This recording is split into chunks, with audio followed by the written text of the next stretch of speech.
Hey all, and welcome back to Sonic Rush. It's a pile of rocks. There is a big rock.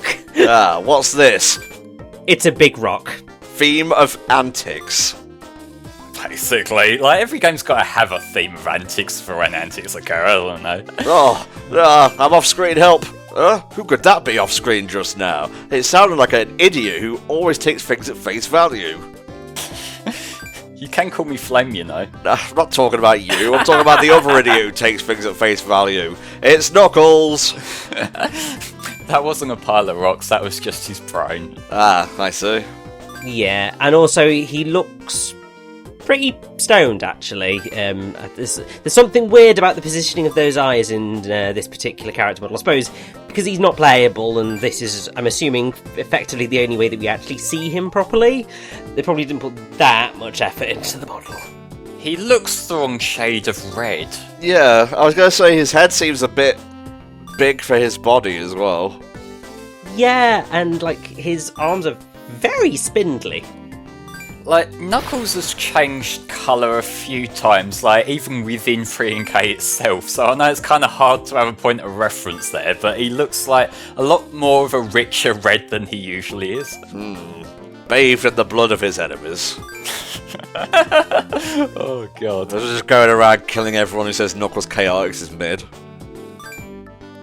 It's fine, I won't say it's mid, I'll say it's just bad.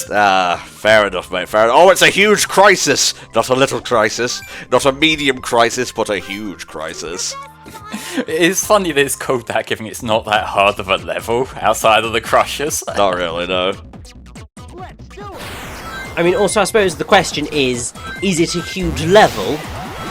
Not really. Yeah, no, because then you can't even get away with saying that, you know, the ship's called the Crisis, and it's the huge crisis. Although maybe, just sit with me here. There's another ship in this particular area that's called the Crisis as well. So to differentiate them, they call it the Little Crisis and the Huge Crisis. I see. You took what I said and made it wordier and thus funnier. Yeah. See, that's normally the opposite of how that works. Oh, Flame, you taking things at face value puts. Tell us a little bit about Huge Crisis, mate. I'm a big fan of this level, sans its instant kill, crushing things, and especially the music.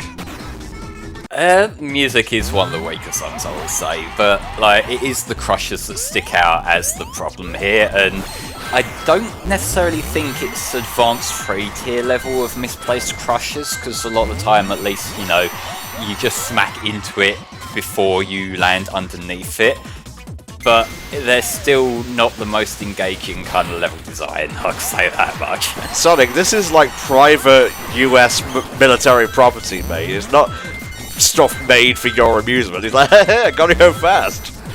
Yeah, but when has that ever stopped him before? Like, this is the same military that wrongfully arrested him. He's allowed a little bit of payback, isn't he? This is repercussions. God. Do you think that's going to happen in Sonic the Movie 2? Do you think the military is going to get involved even more? Probably. Well, they've teased a lot of, like, you know, Eggman in the Mushroom World or whatever, so hopefully they'll start to incorporate a lot more of the games now that they have that solid footing to go a bit more fantastical. Yeah, I mean, from what I suppose we can tell at present, the main things that they're going to go on with is obviously Tails. Spoilers! And I suppose Knuckles and the Echidnas in some form. Like, those are probably the two biggest things that they've got to play around with. They've already set up. I mean, they've got every chance of, you know, doing something completely different and going off on whatever crazy ride they want to go on. I will be honestly quite happy to just sit along and enjoy, because the Sonic movie was surprisingly fun. And also, hilariously, is now the best-selling superhero movie of 2020. It's what he deserves! Yeah, basically breaking Marvel's streak for the past, like, decade or more. Let's forget Marvel for a second. How much do you think DC is seething that Sonic got there before the Flash? I mean, that has got to be particularly galling for them, considering how long they have tried to beat Marvel at their own game, and then they've been beaten by the film that, I mean, technically even now everybody still sees as, you know, a bit of a joke in comparison. Like, I think was it like the last Oscars where somebody made a joke to Jim Carrey because they were just like, he'll be here next year for Sonic the Hedgehog the movie, and everyone was just like, this is hilarious. And actually, you know, there's every chance that, you know, Sonic the movie might be nominated because there's not all the films coming out that would be eligible. Well, I would say if it was to be nominated for anything, it should be Best Visual Design, because Sonic honestly looks amazing, and the redesign basically saved that film. Yeah.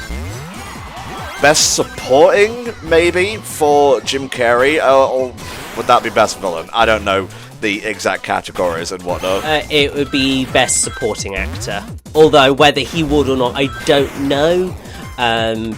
Purely just by virtue of the fact of it's an absolute campy, ridiculous performance, and those don't normally tend to get nominated for Oscars unless it's from someone like Meryl Streep. Yeah, true. The best thing about Jim Carrey playing Eggman is, it's Jim Carrey just kind of hamming it up, like he's fucking minstrel-esque in his performance and whatnot. Jim Carrey is Jim Carrey is Jim Carrey. But oddly, you can see Eggman in there.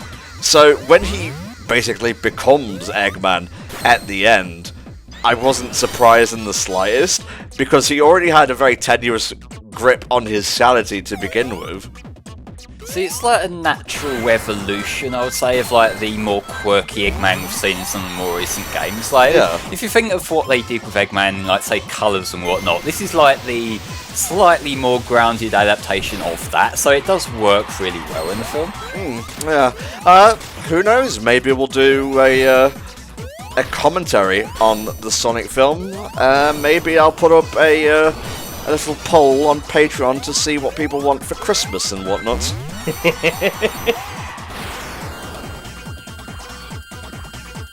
Yeah. It's a huge crisis. Sonic would never dance. Sonic has never danced. Oh god. I think the funniest things about that was when that one particular scene got leaked and there were people adding in like all the other music, some of which were quite inappropriate for Sonic to be dancing to, and like they all fucking fit. Yeah, well, that's what happens when you use such an iconic one dance, I suppose. Hold on a tick, this is just the boss of Leaf Storm. It is, yeah! Except he does 3 pounds this time rather than 1, so it's different, it's a hard mode. I see. Yeah, wow. Totally so different. So insanely challenging. And totally not a complete and utter bore. It's not a huge crisis, it's huge disappointment. Wow. Got M. Also, you've never played the game, mate, so... Yeah, no, I basically get no real say in this. I just get to say what it looks like, and this is just a bit like, alright, repeat the boss. I mean, not that really I can say that much, considering there are many games that I do really enjoy that just reuse bosses willy-nilly, but I suppose those tend to be the types of fights where a boss becomes a regular enemy, so I'm kind of alright with that, rather than just reusing bosses, because as we all know, the imprisoned is crap and should be burnt at the stake. Oh my god, that may be one of the top 3 main problems with Skyward Sword. Honestly, I would say that it is the main problem with Skyward Sword. Like, obviously, people moan about Fi, but, like, you can, I suppose, cope with that. But the Imprisoned is just, it's not a fun boss fight, and the fact that it's repeated so many times is just ludicrously dull. Well, I was going to say it's because it eschews the basic Zelda tenet of exploration, mate, but hey, a big old muppet, that's the main problem with Skyward Sword. In the remaster, just remove that. If they could, or, just don't have as many imprisoned fights, you can live with that. Yeah, while we're on the subject, since this is just basically Leaf Storm, What do you think they're going to do for the 35th anniversary next year, Rich? For Zelda, Yeah. absolutely sweet sod all, because they generally seem to be a little bit shockingly bad with most of the franchises that aren't Mario's anniversaries. They may be alright on Sonic's, but that's generally because that's Game Freak. But that said, there's a chance that Breath of the Wild 2 might come out. It's been a long time since we've seen it, and it would make sense to release it on Zelda's 35th anniversary. Equally, what I would love to see is, them re-releasing the Twilight Princess HD and Wind Waker HD on the Switch. Yeah. And if physically possible, Ocarina of Time HD and Majora's Ocarina of Time 3D and Majora's Mask 3D in some form or another, because that would just be cool. Yes. If not, the sort of surprise drop that I would love to see would be a Link's Awakening style remake of Link to the Past. Ooh, all the Oracle games. Well, the reason I say Link to the Past is because Link to the Past is the only technical mainline Zelda game that I've not played now, I think. Well, Link Between Worlds is right there, mate. Well, I've played that, and it's because obviously they are very similar, but they are two different games. And I think that would just be something that's be quite cool to see. Obviously, any of those more side games, like the Oracle games, would be fun to see. But I think Link to the Past probably stands the bigger chance of becoming a reality, just because it has more popularity than Link's Awakening did, and obviously Link's Awakening, I think, did pretty well in the grand scheme of things. I had a blast with the Switch version. Yeah, it's pretty good. It's not without its technical faults here and there, but I believe Grezzo did the best with the time and the budget they had. Anyway, that was Blaze the Cat. She and Cream went to heaven, I guess. I'm not entirely sure what happened there, but we'll learn more about Blaze when it comes to her side of the story. This is Sonic's time, baby. This might actually be one of my favourite levels in the game, even with all its bottomless pit bullshit altitude limit. It's a beautiful level visually. You can say it's just the sky, but the sky looks so fucking cool here, especially with all the base stuff going on around it and whatnot. There's a lot of grinding, there's a lot of platforming in the air, there's this sort of stuff. This maybe is a bit of a slowdown, and I will say, don't worry, when you're on them hang glider things, you can see what's coming below you on the bottom screen, so don't worry about that. It's not as bullshit as it might look with it cropped like this, but we do what we can here. I will say that, the song Get Edgy, it's, again, not one of my favourites. It does get stuck in my head from time to time, but what I find fascinating about this is part of the percussion of this samples a song called Joy and Pain by Rob Bass and DJ Easy Rock, but this particular song was also sampled in the minor boss theme from Sonic 3. Ah. It's that sort of beat that it's got going on. It's the same sort of thing going on there. And there's a handful of other songs that samples. It's using bits of Think About It by Lynn Collins. It's got bits of Hit or Miss by Adele. Neganuma just went all out with nicking from anywhere here, and there is a lot of variety in the sample sources as well, which is part of why I like his approach to sampling so much, because it's not you could say that there's a defined style to the game's soundtrack, which there is, but there's a lot of variety within that, and it works so well for the kind of levels we're dashing through it. Yeah, I definitely get that, and I think it's always quite nice when you have something that is an identifiable style, but in which the songs don't really tend to get boring. I think it's something that I would say that Yoko Shimomura does a phenomenal job at. You can tell when a song has been composed by Yoko Shimomura. Oh yeah. But none of them really blend into each other that much. You can recognise what song is what, but it has that distinctive Shimomura sound. And I will always just find that awesome and cool, and this is quite a nice little change of perspective. It is the first time. Yeah, I'm getting PTSD from Sky High Zone. It's not that bad. Oh god. Sonic 2, Master System Game Gear, by the way. How did you dodge that egg flying porn back there? What?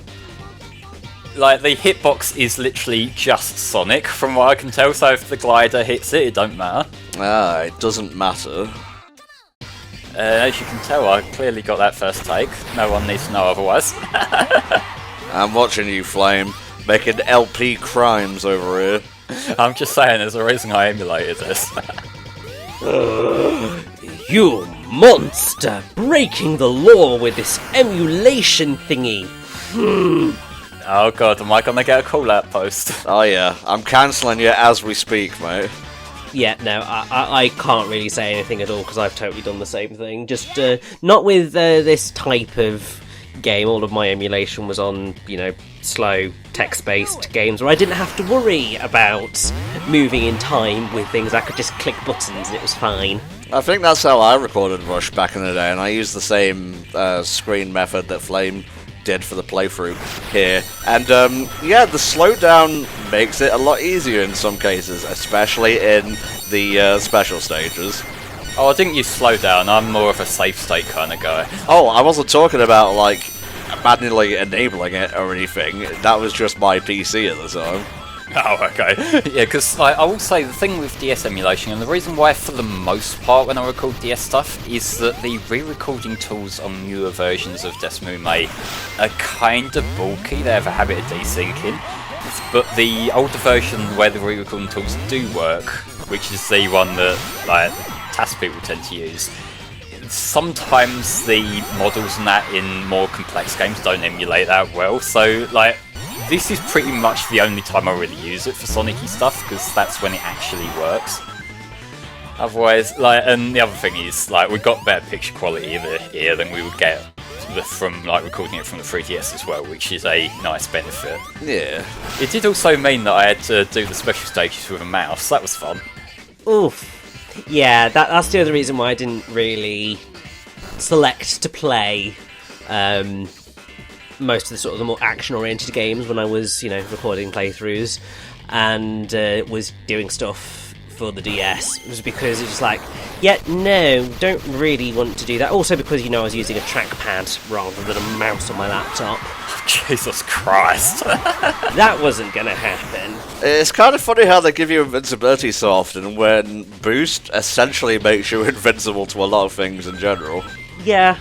It's a spectacle thing more than anything, isn't it? It's you not just being invincible, it's making you feel invincible. It will make you feel like Sonic the Hedgehog. Yeah. I realised that was where I was going as soon as I said it, don't worry. Nah, bloody hell. But yeah, it is a spectacle thing. It's to just make it that bit more impressive. And also, I suppose there is also the fact that they want that part to be a satisfying run through, even if you've wasted all your boost. Because boost management is not that huge of a deal, given you do still have the spin dash if you need it. But there's certain sections where they're obviously intending you to use the boost, so I suppose that's just a backup if you've wasted it somewhere else. Alright, careful now, steady. There you go. Oh, I think that's one of the points where people are more likely to fuck up and where one of the bits of contention toward this level come from. Because if you hit that little blue laser, that is instant kill, that one at the bottom there. yeah, you could see the, it looked like arrows pointing down. I mean, at least it was saying that's a bottomless pit, which is more than can be said for many other bottomless pit in Dimps-led games. Yeah, it's true. Yeah, I will say, I know it's the go-to thing to dunk on Dimps for. They could have been a lot worse with levels like this. Oh yeah. I suppose that, there are points here where it deliberately slows you down when it's in a danger zone, so you're not just dashing aimlessly into the pit. You've at least you can see what the hazard is before it can get you. Yeah, and the checkpoint system is decent, and the levels are they're lengthy, but they're not too long. It's kind of like the perfect medium. On the one hand, you might have stuff in later parts of Unleashed, and on the other, you have Forces, so this is the middle ground. Yeah. Pretty much. And also the comparison to make with regards to Dim's level design. This I would say is a big step up over something like Advanced 3, because a lot of the problems I have with Advanced 3 are more that it's just an enemy in your way, and given that that doesn't have the boost, chances are you will hit it before you get to see it, whereas at least with Rush, when that happens, you're most likely boosting, so it doesn't really matter, and it's kind of like that is your punishment for being reckless with a boost, and the fact that them parts of Rush will be more damaging to you than if you're conserving it. And this boss can be kind of fiddly. It's one of them that when I've replayed it like on my actual hardware, it's like it became very apparent that yeah, it does like to twat you on your final hit, which means that's another reason why it's so frustrating when these bosses are these cycle-based things, because it's like, you know, it makes dying to a cheap shot that whole lot more insulting. Yeah, and that's never fun to experience. Although with that said, it does at least appear that this boss has at least 2 parts of the cycle where you can hit it, unless I am otherwise mistaken. It does, but that one you see where he lands there, that is very fiddly to time, because as soon as his feet touch the ground there, Sonic's like gets stuck in place for a few frames. Right. So, and like that's how he hurts you. What he's trying to do is he's trying to kick things, stun you, and then dunk down on you with his head. So unless you're like, this took a lot of practice runs to get down with me being like knowing just at the last moment to either jump or step to the side. Well, that's fair enough. Big fan of the design of this guy, though. He kind of reminds me of a cross between the Egg Wyvern from 06 and the Egg Albatross, I want to say, from Heroes. Mostly the Rotary fans and whatnot. Very nicely done for him.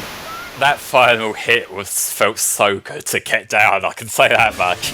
So yeah, a cool end to a cool level, and that's the penultimate level of Sonic's run, guys, so I guess it's time to move on to his finale. We'll see you next time when we conclude Sonic's run of Sonic Rush. Should we try this again?